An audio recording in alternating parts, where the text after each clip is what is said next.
I just told him a while ago we're talking about trying to burn some fuel off because we got a full load of fuel. We don't need trouble, AJ, and it looks like Scott Dixon was involved, guys. And so is Ryan Briscoe. What is going on today?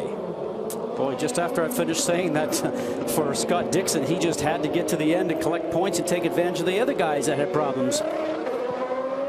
Roger Penske looking on at the big screen here at the track, and Dixon is stalled. Doesn't look like there's severe damage of any kind on his car, but the nose of Briscoe's car is damaged. Well, both of them just have a lot of dirt on both their cars. Look at Chip Ganassi. He can't believe this. Dixon was on the verge. Dixon spun in front of me and I hit him. Wow. Okay, Briscoe, I think he said he stalled in front of him and I hit him. Stalled or spun. You can see the damage on the front of the 6 car right now. Well, let's go back and see if we can see what happened. Here's your race leader. Yeah, he did spin. He did spin. Boy, and then is that uncharacteristic for a champion and a driver the caliber of Scott Dixon? All right, let's go on board with Scott Dixon. Listen in.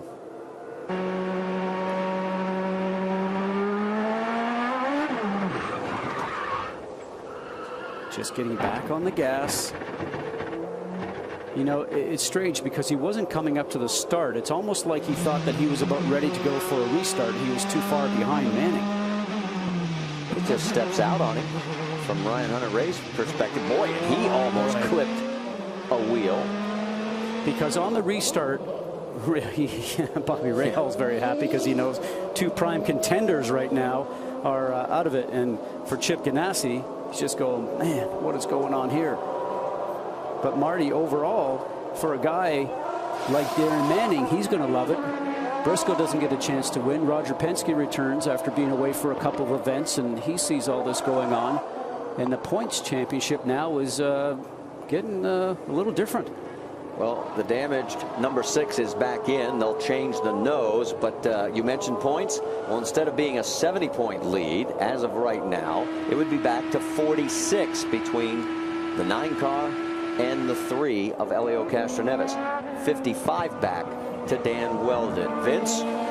Well, you saw Ryan Briscoe come in and get that nose change, and Roger Penske, ever the encourager on the radio, just trying to keep the driver's head in the game, so to speak, and that's certainly a situation that is difficult at this stage with Ryan Briscoe getting caught up. And I'm going to bring our photographer Brian Compton right over here for a moment and show you guys the damage that was done to the front nose of the 6 car of Ryan Briscoe. But the Penske team did a good job of getting over, getting it switched up right away, and they might be bringing him back in one more time to check to see if there's further damage, but they're going to try to get him to catch up to the field first. Yeah, they're 15th and 16th right now. Dixon 15th, Briscoe 16th, and they are on the lead lap, so that's the one thing that is good news for them. But their chances of winning this race with now soon to be 10 laps to go are severely hampered. You know, Marty, that was very strange because there was no reason for Scott Dixon to need to accelerate going through that turn because the pace car was still on the track, and they were going to do one more lap. The pace car comes off in the back area between the new track and the old track. And so for that situation, I'm just wondering whether he thought he was just sort of behind a little bit getting ready for the restart. It'll be interesting to talk to him at the end of this race. Right now, Brienne, but also it's a tough day for Scott Dixon. Scott, can you tell us your version of what happened out there? First of all, I want to apologize to Briscoe. You know, I ruined his day, and Penske were definitely having a good one at that. So, you know, I feel bad. You know, I was a complete idiot. I mean, my guys, you know, we lost very valuable points today, I think, because there was a lot of people having a bad day. So I still can't believe I did it. Yeah, it looks pretty bad. So what was it? What happened?